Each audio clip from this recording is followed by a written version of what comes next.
Hari ini sudah hari ke-22 Bunda Kinara tinggal di Seoul, Korea Selatan. Sebelumnya, terima kasih sudah mengikuti channel ini. Ini adalah channel Bunda Kinara. Isinya tentang cerita selama kami berada di Korea dari sudut pandang saya sebagai ibu rumah tangga. Dan ini catatan penting saya selama tinggal di Korea Selatan. Hari pertama saya nyampe di Incheon, Bandara Internasional Korea, kesan saya seperti ini. Satu lagi hal yang mungkin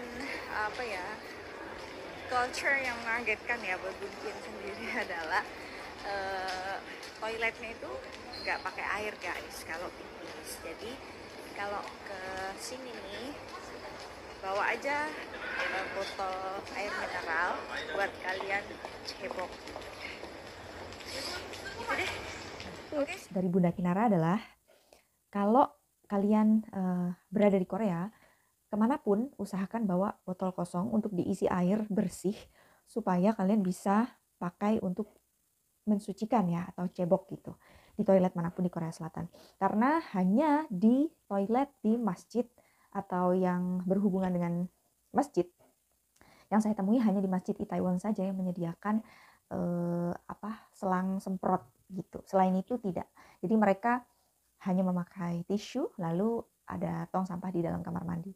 Bisa membayangkan kan weirdnya kalau saya kurang mantep gitu, apalagi gitu ya. Ada beberapa aplikasi yang kalian harus punya selama tinggal di Korea Selatan. Yang pertama adalah Nevermap. Nevermap ini seperti Google Maps, jadi dia bisa digunakan untuk tracking atau menentukan arah kemana kita mau pergi.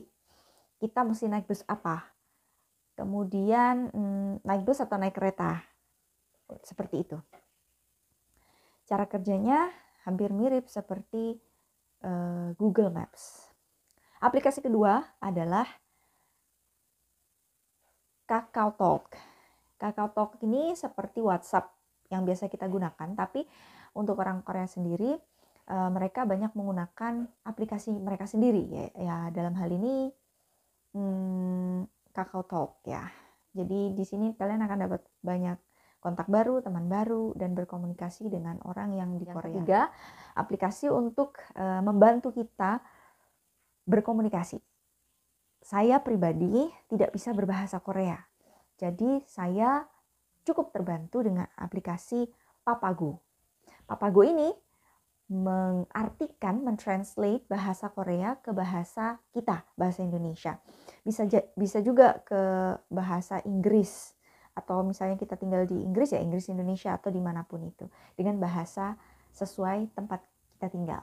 Untuk di bahasa Korea, karena sehari itu bisa sampai 8 kali informasi atau broadcast dari pemerintah setempat, dari kepolisian setempat juga, saya sangat terbantu untuk mengartikan broadcast itu melalui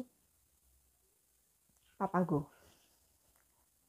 Aplikasi selanjutnya adalah seperti marketplace yang ada di Indonesia, yang orange, yang hijau, yang biru. Di sini juga ada. Salah satunya adalah Kupang. Jadi kita cukup terbantu untuk berbelanja secara online. Barang yang kita belanjain diantar langsung di depan rumah atau pagar tempat kita tinggal. Sama kan seperti aplikasi marketplace di Indonesia? Karena medan di Korea itu cukup berat ya, untuk kami sendiri tinggal di distrik Haebangchon di daerah Yongsan, itu daerah kayak perbukitan gitu, dan jalan naik ke rumah kami aja itu sekitar 45 derajat tingginya. Ada yang lebih dari itu, bahkan lebih lebih miring lagi gitu, hampir vertikal ya, hampir vertikal. Jadi kalau kita belanja berat dan tidak ada kendaraan pribadi apalagi untuk jalan ke atas, untuk membawa diri aja berat apalagi barang belanjaan gitu. Jadi cukup membantu banget ada aplikasi marketplace Kupang. Next, untuk Bunkin sendiri ada satu aplikasi yang Bunkin install juga. Ini aplikasi buat para muslim ya, karena di sini kita tidak mendengar ada azan, sekalipun di masjid sentral Itaewon adanya juga nggak keluar gitu. Jadi hanya speakernya speaker dalam. Jadi hanya yang di dalam masjid yang bisa dengar gitu. Karena memang di sini bukan yang mayoritas ya, maka Bunkin mendownload namanya Muslim Pro seperti ini. Nah, Bunkin bisa mendengar azan ketika waktu sholat telah datang gitu. Jadi cukup terbantu untuk tetap menjalankan sholat 5 waktu pada waktunya. Oh ya, kalau mau naik subway atau bus di sini menggunakan satu kartu, namanya T-Money. Kalau di Indonesia ada e-money, kita bisa pakai kan biasanya kalau di Jabodetabek untuk KRL. Kalau di sini bisa dipakai untuk subway atau kereta bawah tanah dan juga bus. Jadi kita tinggal tap gitu teman-teman. Isinya di mana? Isinya adalah di minimarket setempat. Kalau di sini namanya GS25.